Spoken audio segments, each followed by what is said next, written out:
Me revoici donc pour la deuxième partie de cette vidéo visant à nous pencher sur les informations que nous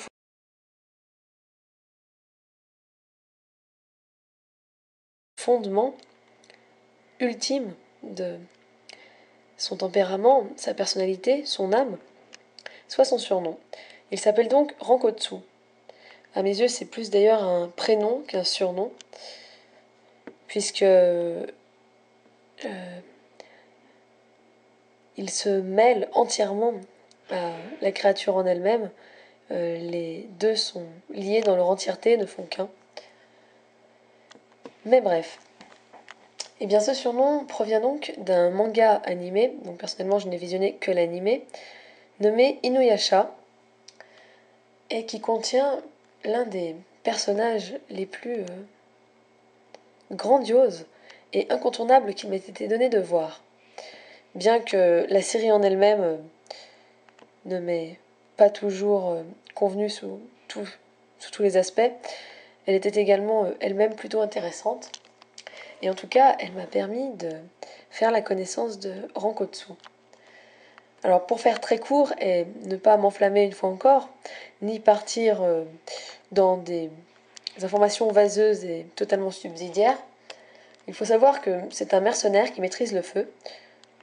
Voilà donc qui ne pouvait que convenir à un Pokémon de ce même élément.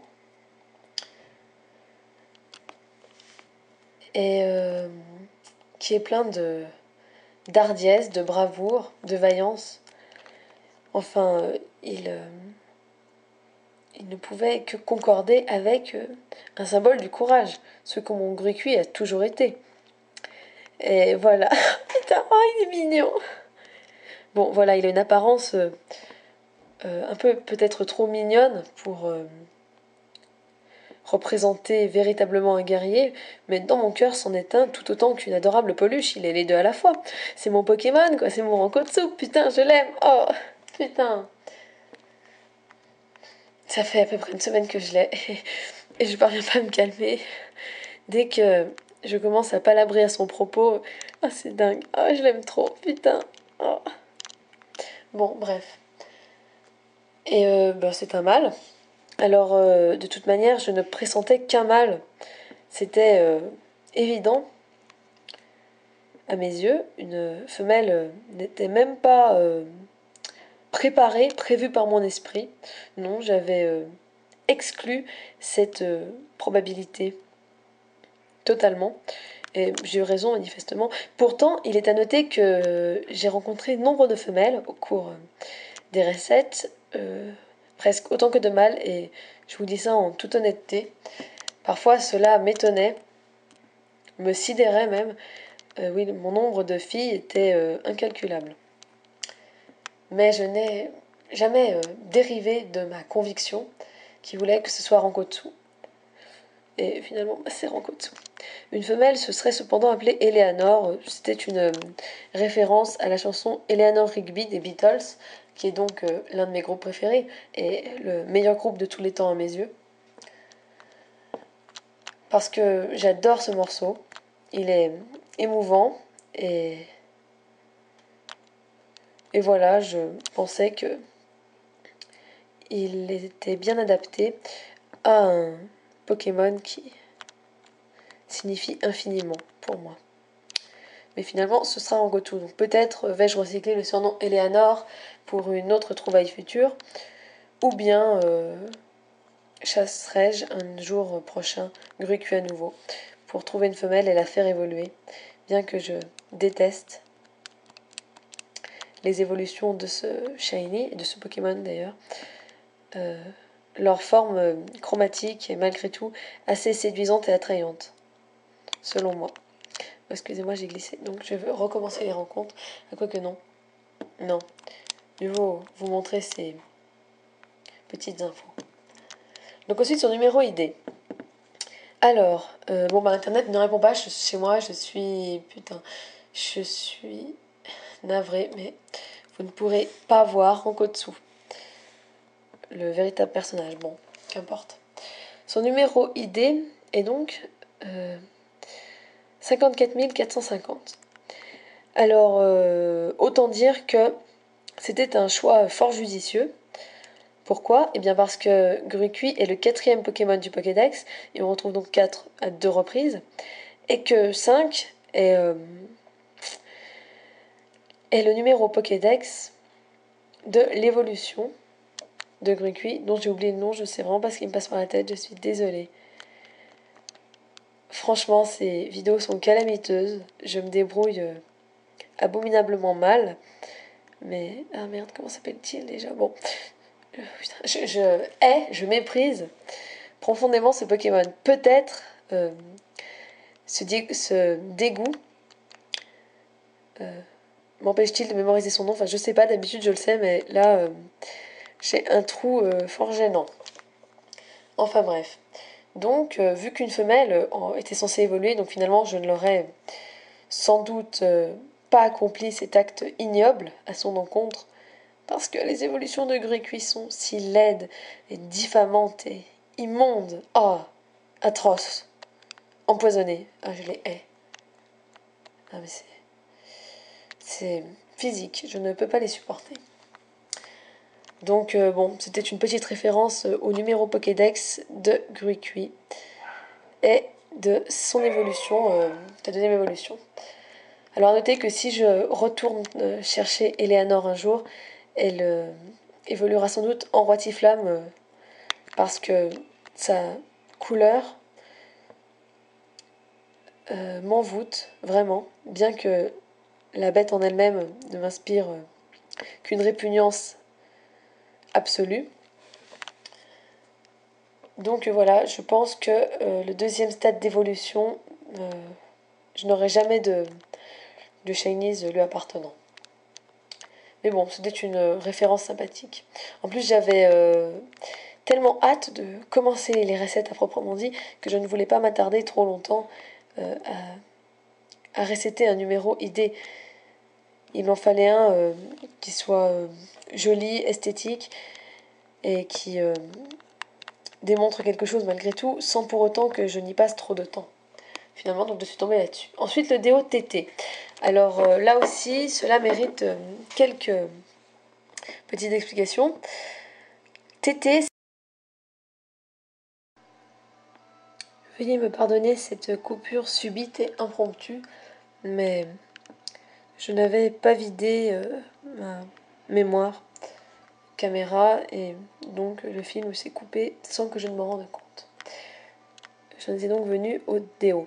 Ah d'ailleurs, il va falloir que j'accélère réellement la cadence parce que là, eh bien, nous avons bientôt atteint les 15 minutes autorisées. Enfin, il me semble, j'étais à 7,5 quand j'ai arrêté. Donc voilà. Alors, son déo est TT. Certains se souviennent peut-être de mes débuts sur le PokéWeb ou ont encore en mémoire le déo de mes premiers Shiny. La majorité d'ailleurs, puisque ils ont quasiment tous été trouvés sur ma diamant. Enfin, pas les plus récents, mais presque la moitié de ma première boîte. Et bien pour eux, le déo était également TT. Alors, c'était ainsi que j'avais appelé mes premiers dresseurs sur cartouche Pokémon depuis que j'ai 7 ans. Donc, cela commence à être notoire et durable. Mais aujourd'hui, je m'en sens comme lointaine, désunie. Parce que cette identité qui fut pourtant la plus substantielle et indispensable d'entre toutes n'est pas ou plus mienne. J'ai ce net sentiment. Or, je voulais lui rendre une sorte d'hommage et surtout former un lien entre ce qui a pu survenir auparavant et la direction dans laquelle je m'oriente actuellement, en m'appelant Tété, dans cette partie qui deviendrait la demeure de Rankotsu. Rankotsu qui lui-même efface le passé et redessine les lignes de ma destinée. Ainsi donc, le fait que sa dresseuse virtuelle s'appelle Tété en est une preuve formelle. Il Fallait donc absolument que je le fasse, vous en conviendrez. Bien que, dans l'état actuel des choses, le nom Tété ne soit plus moi. Je vois vraiment pas comment l'expliquer autrement. J'en suis dissociée, mais complètement. Tout nous éloigne et nous sépare. Mais voilà, Rankotsu formait ainsi le lien, le pont inévitable entre le passé et le futur. Comme vous le voyez, oui, c'est vraiment un symbole des plus pittoresques de ma vie. Ah oui, c'est... Putain, il est beau en plus. D'ailleurs, j'espère que ces vidéos ne sont pas de cuisants échecs. J'essaye de les concevoir au mieux, même si voilà, nous ne sommes plus en période de vacances, je ne peux pas me permettre de tourner plusieurs prises, etc., comme je l'avais fait avec Mao. Donc je me débrouille de telle sorte à ce que ce soit regardable et à la hauteur de ce petit être si étincelant, si somptueux, si vraiment tout. Ah oui, il faut également que l'on note, mon internet, est-ce que... Non, toujours pas.